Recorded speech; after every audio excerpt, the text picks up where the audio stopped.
আমরা যখন Facebook, Instagram বা ইউটিউবের জন্য কোনো ব্যানার বা সুন্দর গ্রিড বানাতে যাই, তখন একটা বড় ছবির কয়েকটা টুকরো করতে আমাদের রীতিমতো কালঘাম ছুটে যায়। ফটোশপ বা দামি কোনো অ্যাপে ছাড়া এই ধরনের কাজ নিখুঁতভাবে করা প্রায় অসম্ভব। কিন্তু আজ আমি এমন একটি ওয়েবসাইটের কথা বলবো যেখানে আপনারা এই কাজটাকে মাত্র এক ক্লিকই করতে পারবেন। যে কোনো বড় ছবিকে যটা দরকার তটা টুকরোয় সমানভাবে ভাগ করে নিতে পারবেন, তাও আবার সম্পূর্ণ ফ্রিতে। তাহলে চলুন এই প্রসেসটা কিভাবে আপনারা করবেন তা দেখে নেওয়া যাক। সবচেয়ে প্রথমে আপনারা মোবাইলের ব্রাউজারটি ওপেন করুন আর সরাসরি চলে যান imagesplitter.net নামক ওয়েবসাইটে।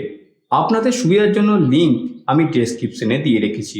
সাইটে ঢোকার পর ইন্টারফেসটা দেখুন, একদম পরিষ্কার, কোনো বিরক্তিকর অ্যাড বা সাইন ইন করার কোনো বাটন এখানে নেই। এবার স্ক্রিনের ঠিক মাঝখানে দেখুন একটা অপশন আছে, আপলোড ইওর ইমেজ। এই নীল রঙের বাটনটিতে ক্লিক করুন আর আপনার গ্যালারি থেকে যে ছবিটি টুকরো করতে চান সেটি সিলেক্ট করে নিন। যেমন আমি আমার এই ছবিটি সিলেক্ট করে নিলাম। ছবিটি আপলোড হওয়া মাত্রই আপনার সামনে সেটিংস চলে আসবে। এখানে দেখুন লেখা আছে রোজ এবং কলম। আপনি যদি ছবিটিকে উপর নিচে বা পাশাপাশি তিনটে টুকরো করতে চান তবে এখানে 3 লিখে দিন। আপনি চাইলে 4 বা 5 টুকরোও করতে পারেন।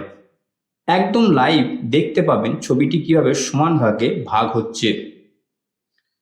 সবশেষে এখানে যে ইমেজ ফরম্যাট আছে সেটাকে জেপিইজি বা পিএনজি সিলেক্ট করে দিন।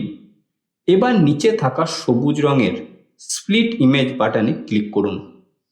ব্যাস, ম্যাজিকের মতো আপনার ছবিটা টুকরো টুকরো হয়ে একটা জিপ ফাইল হিসাবে ডাউনলোড হয়ে যাবে, যা আনজিপ করলেই প্রতিটি পার্ট আলাদা আলাদাভাবে পেয়ে যাবেন। কোয়ালিটি এখানে একদমই নষ্ট হবে না।